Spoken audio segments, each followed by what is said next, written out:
नमस्कार, मैं शुभ प्रेरणा। आप देख रहे हैं तथ्य भारत। इस बार हम लोग 75वां गणतंत्र दिवस मना रहे हैं, लेकिन उससे पहले बात अगर बिहार की करते हैं तो बिहार का सियासी तापमान चढ़ा हुआ है। इसी कड़ी में बिहारी फर्स्ट का विजन रखने वाले चिराग पासवान से नीतीश कुमार के संदर्भ में सवाल किया गया। साथ ही अमृतकाल की शुरुआत पर भी उन्होंने बात की है। उन्होंने क्या कुछ कहा है, सुनिए। देखिए, मुझे लगता है वक्त सारी परिस्थितियों को स्पष्ट करता रहेगा। फिलहाल आज जब हम लोग गणतंत्र दिवस और वो भी 75वां, आज से अमृतकाल की शुरुआत भी होती है और इस अमृतकाल के लिए कई लक्ष्य निर्धारित किए गए हैं। उम्मीद ही नहीं, पूरा विश्वास है। जिस तरीके से मौजूदा प्रधानमंत्री आदरणीय नरेंद्र मोदी जी के नेतृत्व में लगभग पिछले 10 सालों से भारत विकास की नई गाथाएं लिखता आया है, इस बात का विश्वास है कि अमृतकाल के जो लक्ष्य तय किए गए हैं आने वाले 25 सालों में, उन लक्ष्यों को पूरा करते हुए जब भारत आज़ादी की 100वीं वर्षगांठ मना रहा होगा, ऐसे में हम लोग एक विकसित भारत के निर्माण के लक्ष्य को हम लोग पूरा करें, जहां भारत में कोई गरीब ना हो, जहां अमीरी गरीबी का कोई भेद ना हो। इसी दिशा में हम लोग प्रयासरत हैं।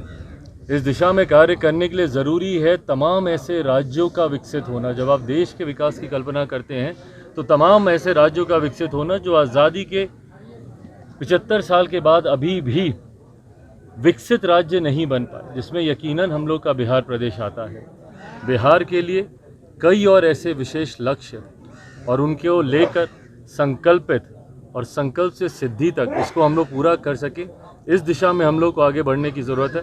आप सबके माध्यम से बिहार वासियों को, पूरे देशवासियों को गणतंत्र दिवस की ढेर सारी शुभकामनाएं। अगर नीतीश कुमार एनडीए में आते हैं तो क्या आपका ग्रीन सिग्नल उनको है? भाई देखिए, अगर मगर पे तो फिर बहुत सारे सवाल जवाब हो जाएंगे, फिर तो उसका कोई अंत ही नहीं होगा।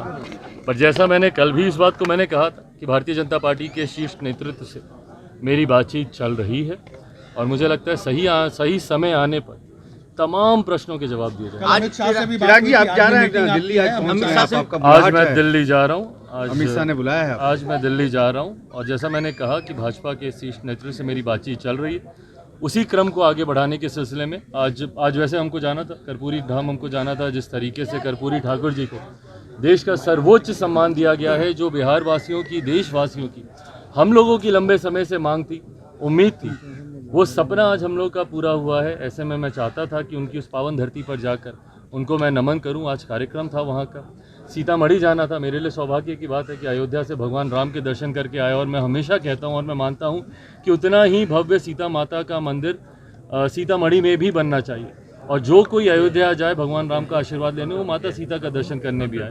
तो वहाँ पर भी मुझे जाना था, बट कुछ दिनों के लिए ये कार्यक्रम पोस्टपोन किया गया है, राजनीतिक सरगमियों को ही। नीतीश को आपने तीसरे नंबर पे पहुंचा दिया। नीतीश को तीसरे नंबर पे पहुंचा दिया। नीतीश कुमार आपके एक्सेप्टेबल है? लगातार आपने उनका विरोध किया है कभी न कभी। देखिए, मैंने कल रात से मैं इसी बात को दोहरा रहा हूँ। राजनीतिक परिस्थितियों पे लोक जनशक्ति पार्टी रामविलास की नज़र पूरी तरीके से बनी हुई है। पल पल जिस तरीके से घटना चक्र बदल रहा है, अभी भी काफ़ी चीज़ों का तय होना बाकी है।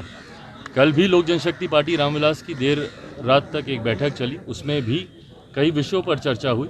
मैं पुनः दोहराता हूँ, सही समय आने पर आपके तमाम प्रश्नों के जवाब दिए जाएंगे।